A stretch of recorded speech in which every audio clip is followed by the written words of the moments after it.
spraying 1,000 wishes because that's how many it's going to take to find spring reads. Another day, another Michigan spring where you're still wearing sweaters half of the season. We're in nature. My little plant, my little fake plant rather, is here. Welcome to spring. I don't really know what spring means for me reading wise, but I know that I'm a seasonal reader. I know that fall is like drenched in mystery and maybe some horror and murder and all of these things, some gothicness or dark academia. I know that winter feels snowy, and any snowy reads I have come up. Otherwise, it's kind of a wide smattering of thicker stories, deeper stories, longer stories. Tends to be more classics heavy, and summer is very poetry heavy and children's book heavy, and just a lot of things that are really like light and breezy and airy. Maybe a little bit of romance in there too. But spring, I don't know what spring means for me, and I had to resort to BookTube to get a springboard for spring. In this case, I watched Carolyn Marie Reed's spring recommendations video to get my gears turning, and she did not leave me empty-handed. She definitely gave me a springboard, and so today I'm going to go through what I hope to read in the next couple months throughout spring. So starting with my spiritual read, I don't always, but sometimes like to pick up a supplemental read with my scripture reading, and so right now it is timely for spring. It is Consider the Lilies by Johnny Artabanis, and I'm currently this far. I just finished part 1 actually. There are 3 parts to this book. The first is Our Fallen World, so I just finished that part, and then part 2 is Our Loving Father, and part 3 is Our Way Forward. And so part 1 really laid out, you know, we are plagued by anxiety and despair and depression more and more and more among all age groups, but especially younger age groups. And what does that mean spiritually? A lot of what it means is like we're not fully meditating on who God actually is and what that can actually mean for peace that we can have even when we have a lot of uncertainty or lack of answers or lack of control, which is very scary. Yeah, and it's been really good so far. One of my favorite things about reading supplemental spiritual read is when it has application and reflection questions. So I really appreciate that. I still have to do these reflection questions from what I read last night. But something I picked out from the chapter I read last night that I really did appreciate that I wanted to share is a lot of Eastern culture likes to say that meditation is about emptying your mind, and in Christianity, meditation is actually about filling your mind with God's truth. It's the idea that like if you don't fill up your mind, it will default to filling with lies, and so it's really important that you fill it up with truth instead, both an action and a defense against lies and evil. And so I really liked that reframing of what meditation actually means in a very coincidentally intellectual sense, even though a lot of people think Christianity is anti-intellectual. God is all about providing clear direction with where to put your intentions, where to put your thought processes, and God is clear over and over in scripture that to set your eyes on him is to make your life a whole lot easier. And anxiety is one example of that, or the lack thereof. Yes, that's not to say it's only spiritual. It also had a good chapter on how anxiety is also super physical as well, whether it's a certain demeanor that you were just born into. Hi, it's me. I'm very pensive and introspective and just very internal heavy, so I tend to be more prone to mental illness. But then also like things like genetics, invisible illnesses, you know, these types of things that just inherently make your life a lot harder and a lot more frustrating, that can lead to anxiety and depression. So it's unwise to say that anxiety is fully physical, and it's unwise to say that it's fully spiritual, but rather it's both. And so this is tackling how to address it on the spiritual side of things, and I find it to be very helpful. And I think that's a very important caveat, because some people think that, especially in Christianity, that it is in a lack of faith, and that is just not really true. It might be a lack of focus. I do agree with that idea going on in here. When you just let your mind wander wherever, it's going to default to not so great places. But also, if you're like going through a panic attack, you have very real triggers that you need to delve into, address, heal, etc. So it's definitely a both and. I'm very passionate about therapy, spent the majority of my 20s digging into psychology just because. Didn't get a degree, I just did that for fun. Okay, so moving on, I did put together my little April reading schedule. My hope is to read a book a week, because I've been very dry reading wise in March and kind of February as well. I have read, but very minimally and very few and far between. And February was a lot of mediocrity as well. So March has gone up, and I'm confident April will continue to elevate my feelings about what I'm reading. And I will have more details about what I have been reading in an upcoming reading vlog that I keep pushing out, because I just don't have the content that I'm wanting. And for a little while there, I was also like, don't put me on camera. I don't want to be on the camera. So stay away. But I'm back. I guess I'm okay with this right now, for the time being. So yeah, so first I'm gonna go through the 4 books I put for the 4 weeks in April. Generally, I do tend to read naturally about 4 books a month, and then outside of that, I do a seasonal readathon, so I have 4 readathons a year. So naturally, I tend to read easily 48 books in a year.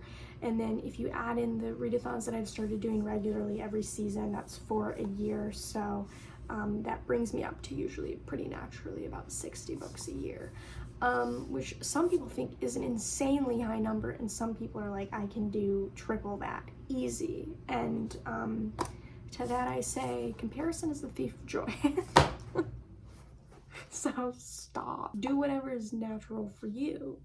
But also, I really miss reading, because I was so deficient the past couple months that I do want this video to be a little bit of a kick in the pants, because it's something I enjoy doing, and also it's a nice balance out of like all the less fun things that I'm doing, especially in the next month, with just figuring out housing, which is like one of my least favorite things to do. So balance it out with reading. Okay, so thanks to Carolyn, the first book easily that I'm starting with this week is from her list, her prime spring book, and that is The Secret Garden by Frances Hodgson Burnett. This has been on my TBR. I did read A Little Princess last year, and so now it's time for The Secret Garden, and the way she was describing it, I was like, perfect. That's definitely a spring read. So this is about Mary, and I did read 1 chapter so far, so basically the premise, though I'm sure most of you have read this already, is Mary goes to Misselthwaite Manor to stay with her uncle, and she basically is abandoned because of a cholera outbreak, and everyone left and forgot her there. And so that is the premise of the story that I know so far. And I like the way that Carolyn described how it starts with death, which it literally did, and you'll literally see flourishment and growth in more ways than one throughout the book. And I do feel like that is very much a spring theme. It's not just about nature and plants, though I think that tends to be why I lean towards poetry in warmer months, because a lot of poetry can be meditative on nature, but I also think spring has a lot to do with growth. So my hope is that I'll also find some stories this spring that have really good character growth. That is my deepest hope, and maybe even prayer as I dig into these books. So I know that this is a children's classic, clearly for a reason. Also, can we give it up for this cover? Gold pages. This is so pretty, and it is a 2025 edition, so it's also brand new from the library. I was so astounded when I picked it up how gorgeous it is, and then also it matches my nails, which is so fun. And there's some gold, which is so pretty. So this is like peak summer right here. We're done. We've found it. But like once I read this, what else is spring? I don't know. So that's why we're here. So far the theme has been flowers. But surely every spring-esque book doesn't inherently have flowers in it, right? The next one is not so much chosen for spring, but more because it's been on my TBR February and March, and I failed to pick it up. So, but oh my gosh, it actually has flowers on the cover. Did not plan that at all. This is If I Had Your Face by Frances Chaw. This I just have felt an attraction to ever since I added it to my TBR, because I love themes of womanhood, femininity, but specifically with body image. And I feel like, just conceptually, the title anyway, feels very body image centric. And so it takes place in maybe potentially a couple places. We follow a couple women, and I believe it's multiple POV, which is actually not my favorite. So hopefully that doesn't skew my feelings about reading this. But it looks like we follow Curie, who has gotten a job at a room salon in Seoul, an underground bar where she entertains businessmen. And then her roommate Miho is an artist who's won a scholarship to study art in New York. And down the hall from them is Ara, who's a hairstylist and obsessed with a boy band pop star, and a best friend saving up for extreme plastic surgery. So there's some sort of body image theme going on there with that alone. And then Wanna is a floor below all of them and is a newlywed trying to have a baby. So it feels like there's a lot of themes of being at different stages as a woman, and that intrigues me in and of itself. But also there's flowers, so like that's gonna be my stretch where I say that's what makes this a spring book. But really it's just I've been meaning to pick it up for months, and so yes, this is my own physical TBR book that I will be picking up. Okay, the one book on my 2026 TBR for April that I told myself I was going to get to will be Red Rising by Pierce Brown. This has been on my TBR for I think a couple years now, and I know next to nothing about it, but I think I briefly glanced at the blurb recently, and it looks like it has to do with Mars, so it's sci-fi, but also dystopia, I think. And that's really all I know about it, and that's really all I want to know about it. But I've just been dying to read it since I reread The Hunger Games, honestly, just because there's a bird wing on the cover, honestly. Even though I'm sure it's not like The Hunger Games at all. I am just so hungry for more dystopian sci-fi, so I'm really excited to get to that. And I wanted to read it earlier in the year versus later because I just keep looking at it on my TBR list and it keeps jumping out at me and I'm like, why am I torturing myself by not picking this up? So I'm finally gonna pick it up this month. The other books that have blown up online that my friend Lexi recently told me about are the Unselected Journals of Emma M. Lyon. These give Jane Austen vibes, except it's written in the modern day. I don't know what the time period actually is for Emma and the characters, but they're journals, they're epistolary in nature. So yes, I've heard they're very wholesome, and I've heard that she's a bit sassy, and so that's really all I need to know. They're also very short, so there are 8 volumes, I believe, and they're all like 100 or so pages, and so I put a hold on the first 3, but they're so popular right now. I think they blew up on Book Talk mainly, and so there's a ton of holds, and I have no idea when I'm gonna get them, but I'm hoping, if possible, to read them in the latter half of April. So those are my main reads for April, but I did want to keep brainstorming some TBR options. The other option that was brought up because of Carolyn's video is Jane Austen as a whole can feel spring-esque. And so the one that I haven't read that is a part of my physical TBR, because of course it is Lady Susan, the Watsons, Sanditon. So these are 3 separate stories, and I found these on a book crawl that I did last fall. And one of the stories is about a hypochondriac, which I love because I'm a hypochondriac. So I've never actually like read about a hypochondriac, so I'm really looking forward to that one. That is in Sanditon. So it looks like Lady Susan is about a coquette toying with men. The Watsons is a spirited heroine who finds marriage opportunities restricted by poverty and pride. And Sanditon is about hypochondriacs and speculators in a newly established seaside resort. So they seem like a nice mix of characters. None of them are too similar in theme, but hopefully they're all a little bit breezy. I like that the one is about a seaside. That feels a little breezy, but that also feels summery to me. So that's where I'm like, I have a hard time vibes-wise distinguishing between what's a spring read and what's a summer read. Because I feel like water as a whole feels more summer to me than spring. But also you need water to make things grow, and that's very spring. So I don't know, but chances are good though that I will pick this up in the spring, because Carolyn reminded me that I still need to read this. So now I'm gonna pull up my TBR.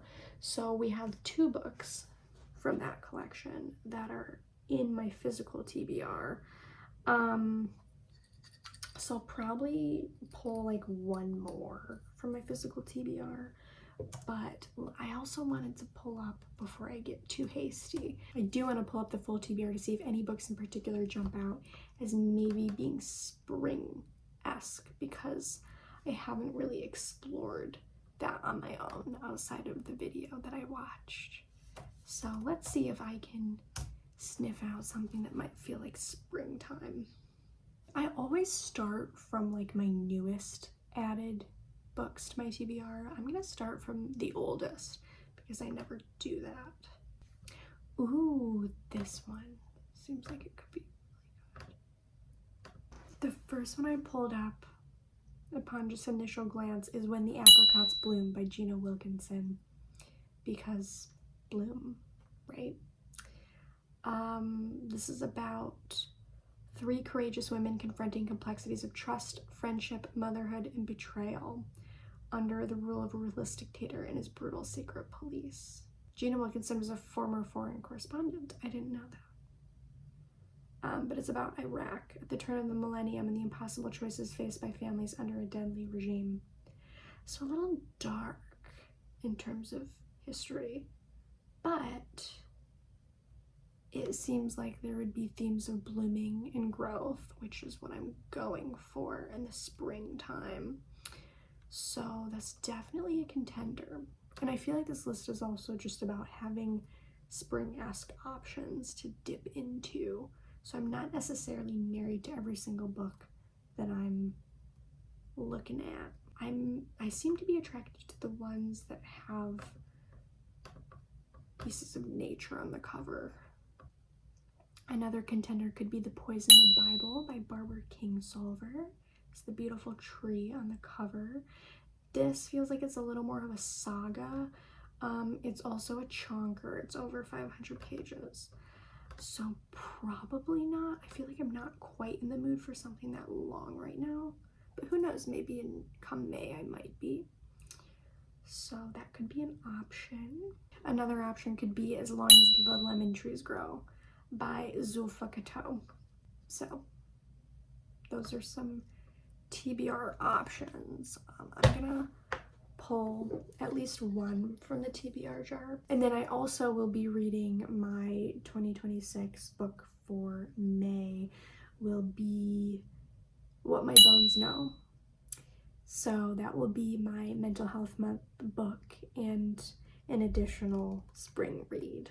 I think I'm just gonna pull one from the TBR because I have a lot of options already. So to finish her out, I'm gonna pull one from my physical TBR and see. It probably won't feel as spring as the other options because it's more random. Nice. This is, where is it? I think it's behind you. My final TBR option is going to be The Girl Who Drank the Moon by Kelly Barnhill. And I actually think this does feel a little spring-esque. So this is definitely also a contender. This one I received from my best friend. She loved it and she told me I should read it. And it is fantasy. And I kind of don't really want to know much going into it. I'm sure some of you might know it, some of you might not, but I'm looking forward to reading it. Especially because my attempt at Sarah J. Maas was not the fantasy I wanted, so I'm excited for another fantasy. One way or another, I will pick this up at some point. It just may or may not be for springtime, but definitely happy to have it on the list, and it's a Newbery medal, so great option. And there you go. Those are my spring reading options. I just wanted to have a short and sweet video this week so that I can get back into the reading itself because I really am looking forward to that. Thank you for joining me here today. I hope you guys are looking forward to some good spring reads. What is the most spring read that you either have on your TBR or you're planning to read this spring? Feel free to drop that in the comments, and I will talk to you guys soon. Bye, friends.